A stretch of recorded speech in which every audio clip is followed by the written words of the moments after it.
À quelques semaines des élections québécoises, la Chambre de commerce du Montréal métropolitain lance un avertissement, on pourrait dire, ou en tout cas une bouteille à la mer, un message, je ne sais pas trop comment le qualifier. Bref, un livre blanc qui a été publié aujourd'hui. Un document quand même assez substantiel où on parle d'université, de sièges sociaux, de recherche, de culture, d'accès aux marchés internationaux. Bref, je ne vais pas vous le résumer aussi rapidement, mais on énonce quand même des propos là, qui reviennent régulièrement dans l'actualité. Trop de réglementation, des grands projets qui s'enlisent.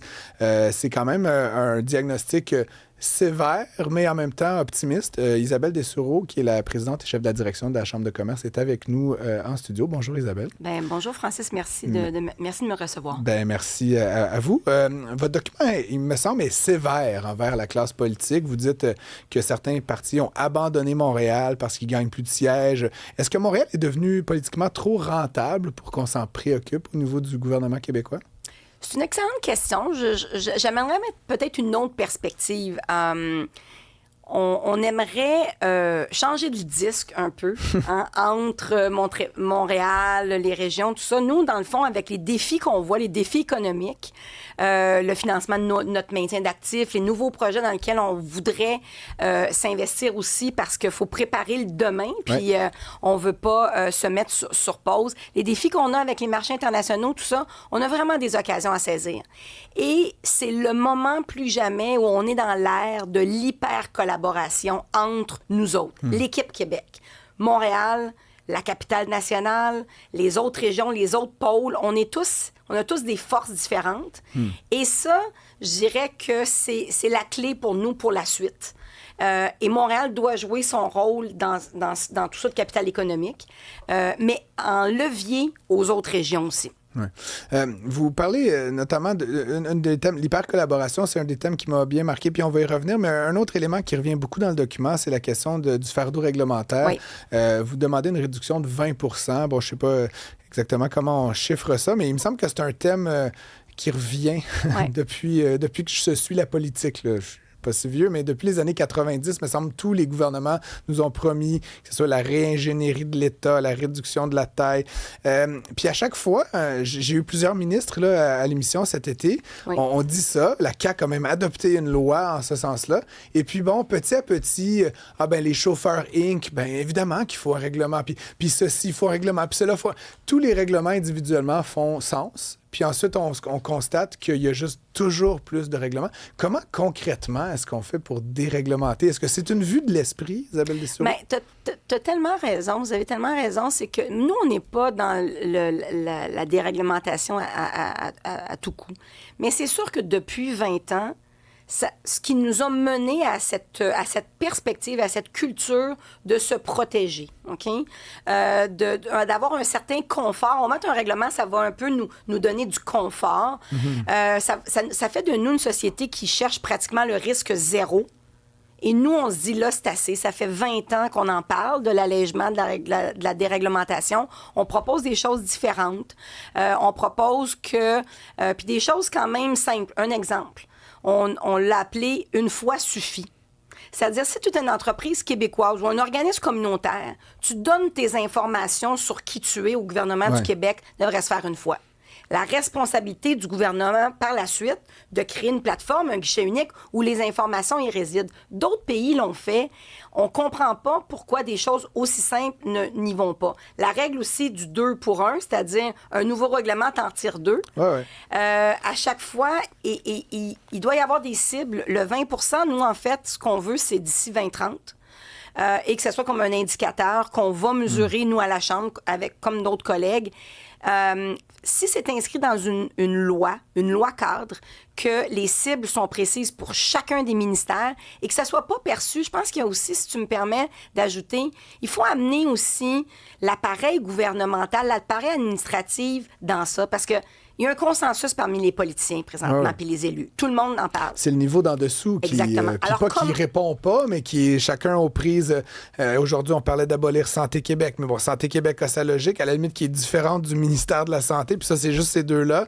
Rajoutons les CIUS, puis les CIS, puis les CLSC, puis tout le monde a son board. Ça, je dirais, à un moment donné, encore une fois, je comprends la vision, je vois juste mal sa mise en œuvre. Regarde bien, d'abord, je te donne un autre exemple simple. on le propose pas dans le livre blanc, mais pour expliquer notre propos. Nous, on pense que tous ceux aussi qui sont détenteurs d'une charge publique, donc qui, à l'intérieur des ministères, font arriver des choses, écrivent les règlements, par exemple. Imagine-toi si on les amenait à s'asseoir avec les gens de l'École d'entrepreneurship de Beauce, l'ENAP et l'École d'entrepreneurship de Beauce ensemble, pour comprendre c'est quoi la dynamique d'un entrepreneur et inverser la perspective. Comment on peut vous faire gagner? C'est ce qu'on a vu beaucoup aux États-Unis. On peut leur reprocher bien des choses, mais quand on parle d'un regard pro-entreprise, c'est ça qu'on voudrait davantage, notamment, voir évoluer, mais avec un cadre qui est bien précis.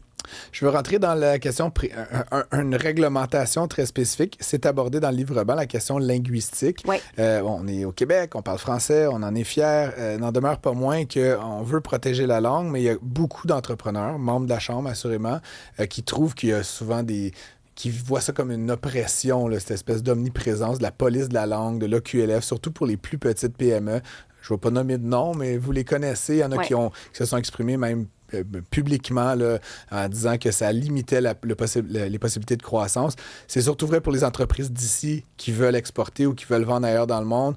Ils se sentent limités dans leurs possibilités d'action. Comment est-ce qu'on réconcilie notre amour puis notre volonté de protéger la langue avec notre volonté de bâtir puis de passer à l'échelle avec des plus grandes entreprises pour demain? Je pense que d'abord, il faut le nommer, il faut le dire.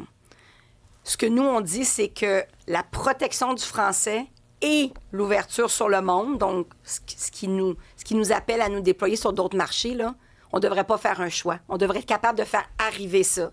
Puis si on travaillait un petit peu plus sur le positif de parler français, d'aimer notre culture et de mettre les entreprises aussi au défi. D'ailleurs, nous, on a des programmes, j'apprends le français avec les à la chambre. Mm-hmm. Et les entreprises, ils abondent dans ce sens-là quand c'est quelque chose qui est constructif.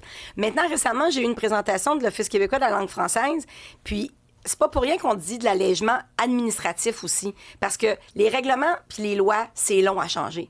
Mais dans les organismes comme l'Office, ils ont la possibilité d'alléger l'administratif. Il semble y avoir une commande assez claire, je te dirais. Venant de Québec? Venant de Québec, sur de l'allègement au niveau de certains formulaires, au niveau d'avoir un pragmatisme plus important versus une approche un petit peu plus ayatollah. Je leur laisserai faire cette présentation. Tu sais, nous, une autre chose qu'on dit aussi sur le français, avec nos universités notamment, tout ça, c'est de nous réunir, de que la société civile soit aussi au rendez-vous. Puis on pense que le ministère de la Culture et le milieu culturel peut être beaucoup plus en appui à comment on porte le français encore plus fort au sein de nos entreprises, notamment.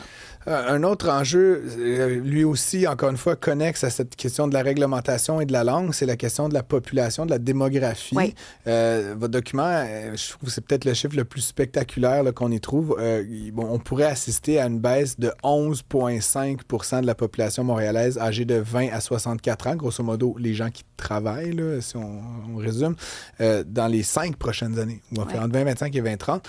Est-ce qu'on est en train de commettre une erreur économique en excluant les travailleurs, les familles de Montréal? Est-ce qu'il faut plus d'immigration? Comment vous trouvez une solution à cette espèce d'exode, à cette espèce de dévitalisation de la métropole? D'abord, ce qu'on dit, c'est qu'on aimerait amener un nouveau dialogue qui porte sur le défi de la démographie et non pas de regarder, par exemple, l'immigration en vase clos puis de dire que ça se résume à des seuils. OK? On aimerait ça changer un petit peu le narratif puis dire la grande région de Montréal, Montréal notamment, aux premières loges, ont un défi démographique. Vieillissement de la population.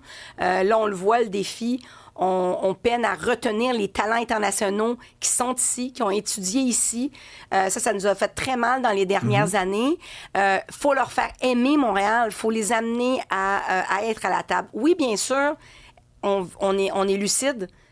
Il y a des défis sur le système de santé, il y a des défis sur le logement, mais on pense que ces talents-là, Premièrement, la région de Montréal, c'est la région où il y a le plus de postes vacants. 30 000 postes vacants à l'heure actuelle. Puis c'est pas juste des secteurs de l'hôtellerie ou des secteurs... Alors, on a besoin de cette main-d'œuvre, de ces talents. Dans le secteur aussi, on le sait, les talents ici de l'immigration sont davantage entrepreneurs aussi. Ils font monter notre taux entrepreneurial. On a des grands défis de reprenariat aussi de nos entreprises dans les prochaines années. Gardons ces talents qui ont choisi de venir étudier ici. Et aussi, travaillons pour que les gens à Montréal soient davantage diplômés, notamment, parce qu'à l'ère de l'intelligence artificielle et tout ça, avec les grands projets qui s'en viennent en infrastructure, en construction, on a besoin de garder nos gens, parce que moins un bassin de population qui décroît, Ouais. c'est aussi des contribuables qu'on n'a plus. Oui, ben c'est ça l'enjeu. Puis vous évoquez l'exode des cerveaux. Là. Ben, c'est pas pour Montréal, mais il y a une étude qui est parue la semaine dernière sur la région de Waterloo, là, en Ontario, mais qui montre que, je pense que c'était 9 fondateurs de start-up sur 10 quittaient la province, notamment en destination des États-Unis, parce que le climat d'affaires, l'accès au capital était jugé insatisfaisant. Donc, on forme des gens, puis oui, on paye pour aller à l'université, mais ça reste qu'il y a une grosse part de subvention là-dedans. Tout à fait. Donc, on paye des sommes astronomiques pour former des jeunes brillants, éduqués, puis ils vont gagner leurs sous, puis faire leurs profits, puis créer de l'emploi ailleurs.